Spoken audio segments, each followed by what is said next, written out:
Hello everyone, welcome back to the Wow IS Current Affairs section. Today we will be discussing about 15 July 2020 current affairs. The PDF of this video will be available on our Telegram channel, and please if you like our video to hit the like button and subscribe to our channel. Also recommend it to your friends, share this video, it would be very helpful for us.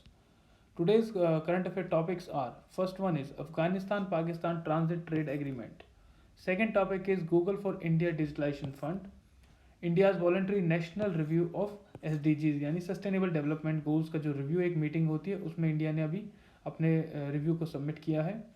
And last topic is Pragyata guidelines for digital education. Our first topic is Afghanistan Pakistan transit trade agreement of 2010. इस agreement के अंदर पाकिस्तान ने allow किया है Afghanistan to send its good to India through Wagah border. इस move के through Afghanistan को help होगी फाइनेंशियली भी, और इंडिया और अफगानिस्तान के रिलेशंस वो भी इम्प्रूव होंगे. This agreement was signed in 2010 and it calls for greater facilitation of movement of goods among two countries. ये जो एग्रीमेंट है ये सुपरसीड करता है 1965 agreement of Afghanistan transit trade agreement. And जो 1965 का एग्रीमेंट था वो अलाउ करता था अफगानिस्तान को सिर्फ import duty free goods through Pakistan sea ports जैसे कराची हो गया. पर जो नया एग्रीमेंट है 2010 वाला वो एक्सपोर्ट्स के लिए भी अलाउ करता है थ्रू पाकिस्तान.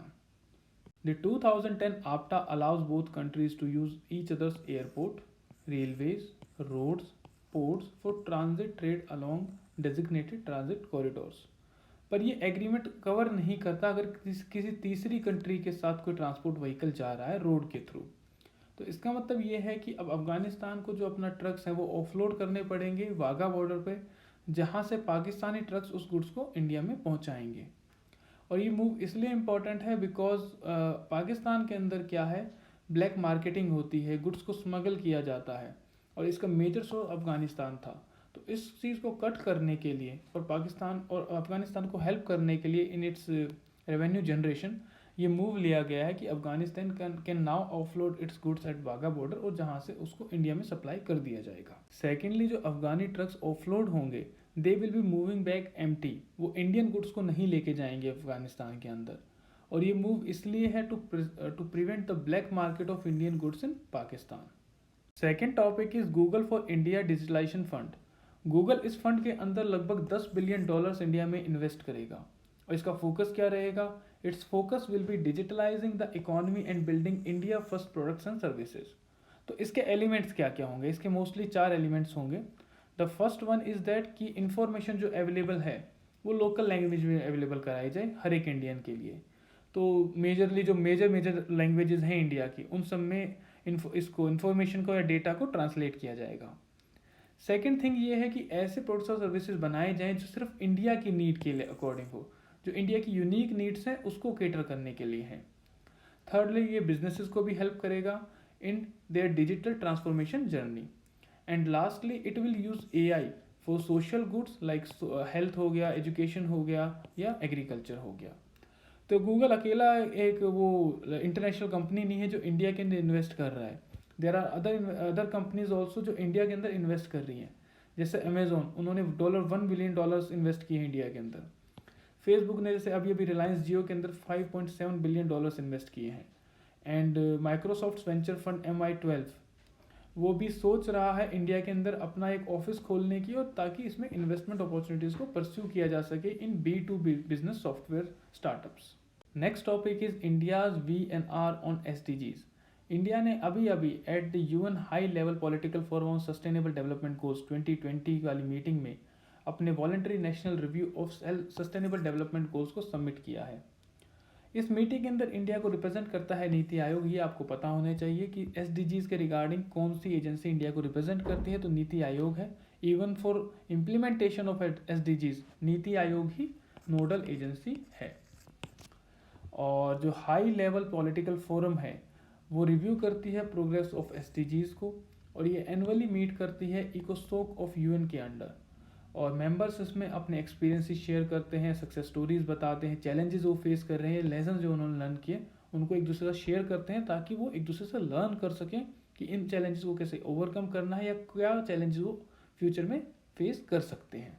अब इंडियाज़ VNR की कुछ हाईलाइट्स हम देख लेते हैं. First thing is that cooperative and competitive federalism को इंडिया कैसे यूज़ कर रहा है.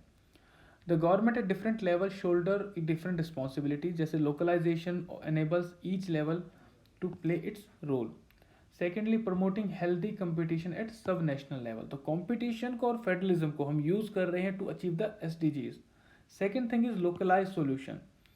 जो वन साइज फिट अप्रोच होती है उसको हम कहीं ना कहीं रिप्लेस कर रहे हैं by developing local solution.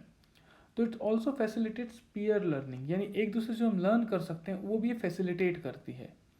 Third thing is improved state capacity, यानी जितने भी लेवल की गवर्नमेंट्स हैं उनको फंड्स प्रोवाइड किए जा रहे हैं, उनको कैपिटल प्रोवाइड किया जा रहा है, उनको फंक्शनरीज प्रोवाइड किए जा रहे हैं, उनकी हेल्प की जा रही है ताकि उनकी कैपेसिटी बिल्ड की जा सके. लोकलाइजेशन और डिसेंट्रलाइजेशन एक इंपॉर्टेंट एस्पेक्ट है in achievement of sustainable development goals. इसको अचीव करने के लिए हम कुछ स्टेप्स उठा रहे हैं and these steps are, first one is sensitisation. Sensitisation के अंदर हम बता रहे हैं लोकल लेवल गवर्नमेंट्स को कि क्या इश्यूज हैं, क्या चैलेंजेस और क्या बेनिफिट्स हो सकते हैं in achievement of sustainable development goals. Second is state and district indicator framework. हमने एक इंडिकेटर फ्रेमवर्क भी बनाया है स्टेट्स के लिए और डिस्ट्रिक्ट्स के लिए, जिसके थ्रू वो देख सके कि उन्हें क्या क्या चीज़ें अचीव करनी है और किस तरह से वो करनी है. Then third is improvement in data ecosystem, building partnerships, SDG coordination centre, ताकि वेरियस लेवल्स पे जो चीज़ें हो रही हैं उनको कोऑर्डिनेट किया जा सके. देन एक डैशबोर्ड को ऑपरेशनलाइज किया गया है to see the real time improvement. Then review mechanisms हैं कि कुछ अगर गलत हो रहा है या कुछ इम्प्रूवमेंट अगर हो सकती है तो उसको रिव्यू किया जाता है. And then last is the ranking of districts, जो कि कंपटीशन प्रोवाइड करता है, एक बूस्ट देता है, एक इंसेंटिव प्रोवाइड करता है लोकल गवर्नमेंट्स को to improve their rankings, improve their performance in the sustainable development goals. Our next topic is Pragyata guidelines for digital education. अब कोविड और लॉकडाउन की वजह से स्टूडेंट्स अब कॉलेजेस नहीं जा पा रहे, स्कूल्स नहीं जा पा रहे, तो इसको ओवरकम करने के लिए हमने ऑनलाइन एजुकेशन प्रोग्राम्स चलाए हैं. अब this is the first time we are going online on such a large scale.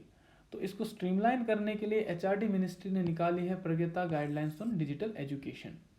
ये जो प्रगता गाइडलाइंस ये प्रोवाइड करेंगी एक road map for carrying forward the online education to enhance the quality of education. Secondly, ये help करेगी various stake holders को, जैसे school heads हो गए, टीचर्स हो गए, पेरेंट्स हो गए, एजुकेटर्स हो गए, स्टूडेंट्स हो गए, उनके जो डाउट्स हैं उनको क्लियर करने में ये हेल्प करेगी. In addition to it, it also stresses upon the use of alternate academic calendar of NCERT for both learners having access to digital devices and learners having limited or no access. These guidelines provides 3 modes of online education.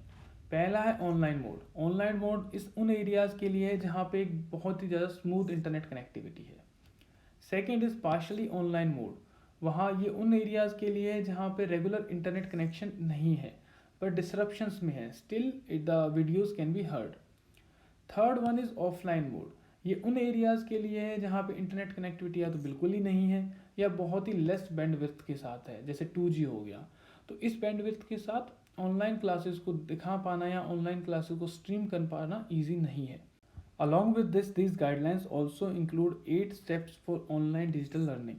These steps are plan, review, arrange, guide, yak या talk, assign, track and appreciate. So these guidelines will provide suggestions for administrators, school heads, teachers, parents, students. इसके साथ साथ जो parents की कुछ concerns रहते हैं कि इतनी देर बच्चा स्क्रीन के सामने बैठा है या मोबाइल के सामने बैठा है तो उसकी आंखें खराब हो जाएंगी. These guidelines try to address those concerns. Thus, these guidelines will help parents to understand the need for physical, mental health and well-being along with cyber security measures for children at home. सो इस तरह से जो ये guidelines हैं they will provide sufficient dos and don'ts regarding economics and cyber security.